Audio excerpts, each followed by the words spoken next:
Imagine passing this massive, sweeping law that's designed specifically to make housing more affordable for young people, right? Right. But then, you realize that exact same law has completely frozen the real estate market and driven rent prices to these just unprecedented record highs. Yeah, it's a completely wild scenario. Welcome to your custom deep dive. Today, we are unpacking the great Australian tax paradox of 2026. I've got the materials right here on the desk. A really fascinating research plan and this analysis document titled Australian Negative Gearing and CGT Reform Outlook. And it is packed with data. It really is, because what we are really looking at here is a fiercely contested debate around tax reform, specifically capital gains tax or CGT, discounts, and limits on negative gearing. Which are huge topics in Australia right now. Exactly. But as we dig into the research and the proposed legislation, this entirely different, fascinating narrative emerges. Our mission today is to explore how a massive tectonic shift in voter demographics might actually be the hidden engine driving politicians to completely abandon decades of established macroeconomic policies. It's basically raw political survival at work. Right. Okay, let's unpack this. Think of the Australian housing market like a giant, decades-long game of musical chairs. I like that analogy. Thanks. So the music stopped a while ago. The older generation grabbed all the available seats, and now politicians are desperately trying to change the rules for the younger generation who are just left standing there. It is a phenomenal case study in behavioral economics, honestly. And to truly understand where the market is going, we have to first impartially examine the historical context and the wealth distribution issues outlined in the sources. Right, without pointing fingers. Exactly. Ensuring no sides are taken in this generational political divide. We need to look objectively at how these past tax laws shaped the financial landscape over the past few decades and why the proposed changes are causing such severe ripple effects across the whole country. Because before we can understand the new rules being proposed in, the early 2026 federal budget and the Senate committee reports, we have to look at the old rule book. The one that built the current wealth gap. Yes. When we look at the historical context, the timeline consistently points back to the generations born in the 1960s and 1970s. In the current political discourse, this demographic is increasingly being labeled as the wealthy vested interests. Which is a very charged term. It is. Yeah. And they reach that position largely by utilizing two massive pillars of the Australian tax code: negative gearing and the CGT discount. But instead of just saying these policies poured fuel on the fire, can we actually break down the mechanics? Like, how did those old rules function as such a powerful wealth-building engine? Yeah, let's walk through a specific scenario, because the interaction between these two policies is where the true macroeconomic distortion actually occurs. Okay. We will start with negative gearing. Imagine an individual buys an investment property. The total cost of holding that property for a year, which includes the mortgage interest, strata fees, maintenance, municipal rates, all of that, comes to $50,000. Okay. However, the rental income they collect from their tenant is only $30,000. So they're operating at a $20,000 loss for the year. Exactly. Now, under standard financial logic, a loss is just a loss. It's bad business. Right, you're losing money. But under Australian tax law, you are allowed to deduct that $20,000 loss from your regular taxable income. Wait, really? From just your regular day job income? Yes. So if this investor has a high-paying salary job earning $150,000 a year, they can apply that property loss, and suddenly the government only taxes them as if they earned $130,000. Depending on their tax bracket, that translates to thousands of dollars in tax savings annually. So the government is essentially subsidizing the shortfall of the investment. They are subsidizing the cost of holding the asset. And this fundamentally changes buyer behavior. How so? Well, let's say a high-income earner and a young first-home buyer are bidding at the exact same auction. The first-home buyer can only bid what they can realistically afford to pay out of their own pocket every single month. They have a hard ceiling. Exactly. But the high-income investor can confidently bid $50,000 or even $100,000 more. They deliberately take on a larger mortgage because they know the tax system will cushion the blow of the higher interest payments. So they are literally incentivized to overpay. Yes. Okay, that makes sense on a year-to-year basis. Yeah. You get a tax refund that makes holding a loss-making property viable. But where does the capital gains tax discount come into play? That is the second pillar, and it's the payoff. You've been subsidized by the taxpayer while you held the property at a loss. Now, Let's say 10 years later, you sell that property. Okay. Because the market has been driven up by all these investors outbidding each other, the property has increased in value by $500,000. Nice return. Definitely. Now, the CGT discount dictates that if you hold an asset for more than 12 months, you only pay tax on 50% of the profit. Wait, so you make $500,000, but you are only taxed on $250,000 of it. Exactly. Wow. It's a double-ended benefit. You get tax breaks while you hold it, and then this massive tax break when you finally sell it. Which is why, over decades, capital aggressively flowed out of productive areas of the economy, like new businesses or innovation, and was funneled directly into existing residential real estate. It just created a self-reinforcing cycle of price growth. Here's where it gets really interesting, though. There is a tension here that I'm struggling with. The sources point out these older generations, those 60s and 70s babies, they're viewed as vested interests now. Right. But didn't they just follow the exact rules of the game at the time? Like, they didn't invent negative gearing? Right. Are they being politically targeted just because the policies worked exactly as they were intended to? Impartially speaking, yes. They simply utilized the legal tax frameworks that were actively promoted by financial advisors and accountants for decades. Right, it was just standard advice. Exactly. It isn't an issue of personal morality or malice on their part. However, we have to look at the macroeconomic outcome of those rules. The reality we face in early 2026 is a massive structural wealth gap. Right. You have an older demographic that built significant tax-advantaged equity. And on the other side, a younger generation facing an insurmountable barrier to entry because property prices have completely decoupled from wage growth. So the analysis isn't about right or wrong. It's just acknowledging this stark economic reality. Exactly. The rules worked as intended, but the long-term result was severe wealth concentration. Okay, so if the old rulebook successfully created wealth for that specific demographic, why rewrite it now? That is the big question. And the answer lies purely in changing voter demographics. The political math has finally caught up to the tax code. We're looking at a situation where the electoral map has just fundamentally changed. It has. There's a widely used phrase in the research to describe this younger generation's plight. The idea that many young people haven't gotten on the bus. Yeah, they haven't purchased real estate. Exactly.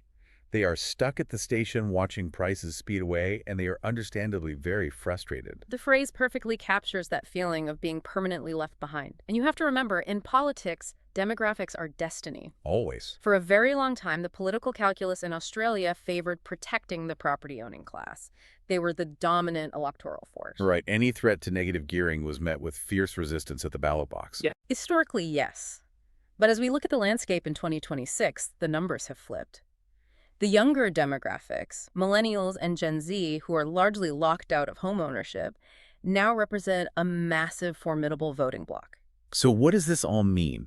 It's like a brand completely pivoting its entire product line because its original core demographic aged out, and now they desperately need to capture the millennial and Gen Z dollar. Or, well, in this case, their votes at the ballot box. That is a perfect analogy, and that is the exact pivot we are witnessing. The early 2026 federal budget proposals and Senate committee reports indicate a real willingness to abandon those older established tax policies. Just completely scrapping them. Yes, we are seeing a rare moment where long-term macroeconomic policy is being overridden by immediate political survival. Wow. While politicians claim these reforms are about fairness, and the messaging to the public is heavily focused on leveling the playing field, the source highlights that the underlying logic is deeply tied to electoral survival. Because the younger generation's votes are now absolutely critical. Exactly. Without them, you can't form a majority government.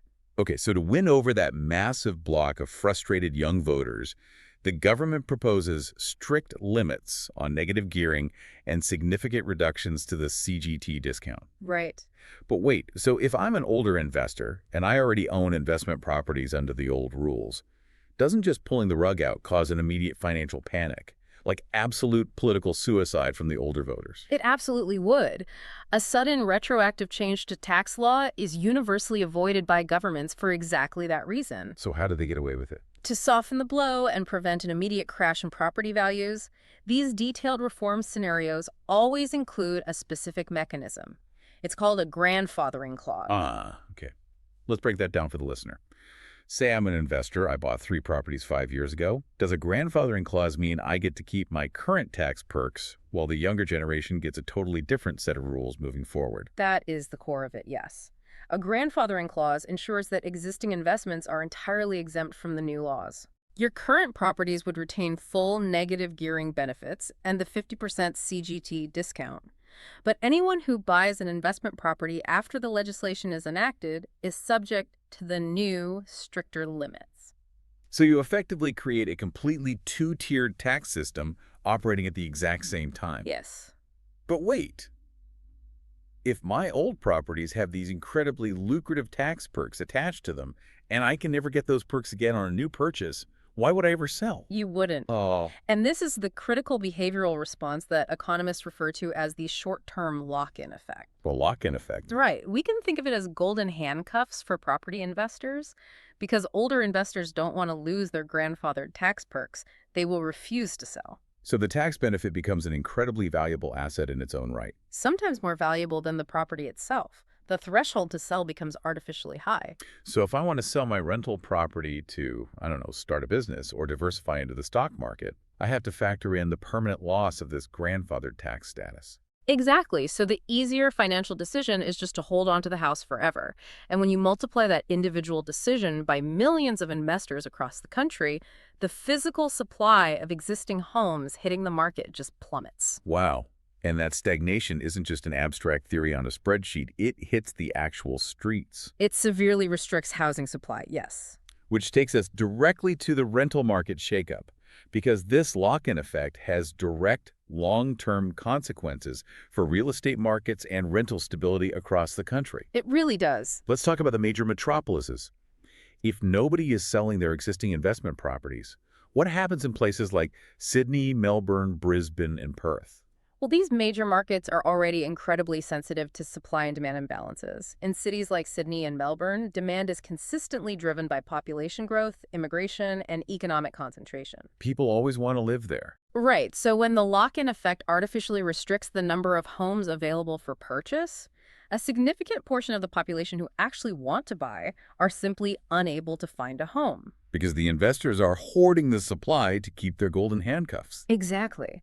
And if those would-be buyers cannot purchase a home, they're forced to remain in the rental market for much longer than they otherwise would. Which creates a bottleneck. Yes. You have new renters entering the market, but the older renters aren't leaving to become homeowners.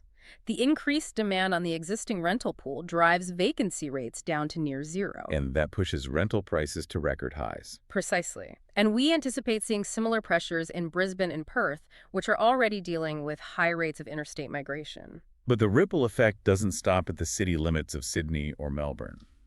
The research plan we have here specifically zooms in on regional hubs to demonstrate how far this goes. Right. It's crucial for understanding the broader implications. Yeah. Let's look at Port Macquarie, New South Wales. For you listening who might not know it, Port Macquarie is this beautiful coastal town. It's historically been a popular retirement destination, but it is rapidly becoming a major regional economic hub. It's growing fast. So why is evaluating current real estate market trends, property prices, and rental vacancy rates in a place like Port Macquarie so important for understanding a federal tax reform? Because Port Macquarie serves as a perfect microcosm for the spillover effect. During any major market shift in the capital cities, we see a wave of capital flow into desirable regional areas. Okay, walk me through that. Imagine a retiring investor in Sydney.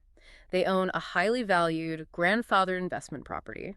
They decide they want to invest in Port Macquarie. Okay. Because they have spent decades accumulating tax-advantaged equity, they arrive in the regional market with a massive budget. So they're bidding against a local nurse or a local barista who actually lives and works in Port Macquarie. And the local worker simply cannot compete with that level of capital. The Sydney investor outbids the locals, driving up property prices in the regional town. Oh, man. But it gets worse.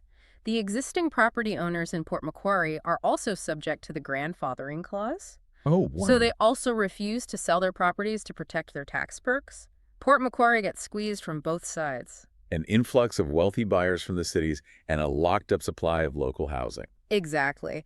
A locked-up supply could inadvertently devastate rental stability down there, Regional infrastructure and local workforces bear the brunt of a policy designed in the capital. I am spotting a massive, almost tragic irony in all of this. What's that? If the whole political goal of this 2026 debate to help younger, non-property owners finally get on the bus, but grandfathering locks up the housing supply, aren't politicians actually freezing the market and making the rental vacancy rates even worse for the exact people they are trying to get to vote for them? You've identified the exact macroeconomic distortion the sources are warning about. It's crazy. The policy is designed to win the votes of the renting class, but the implementation inadvertently devastates the rental market they live in. By trying to protect older investors from financial shock, the government chokes off the physical supply of housing. So the young voters might celebrate a change in the tax code, but they'll wake up to find that rent has increased, vacancy rates have vanished, and there are basically no homes available to buy. Trapping younger voters in a tighter rental market despite the political promises. Changing a line of text in a tax ledger does not physically build a new house. The financial engineering completely ignores the physical reality of supply and demand. It's like a game of musical chairs, where the government decides to fix the rules by literally gluing the older players to their seats. That's a good way to put it. They tell the young people standing around, "Great news, we've changed the rule book for you," but they haven't actually provided any new chairs to sit in.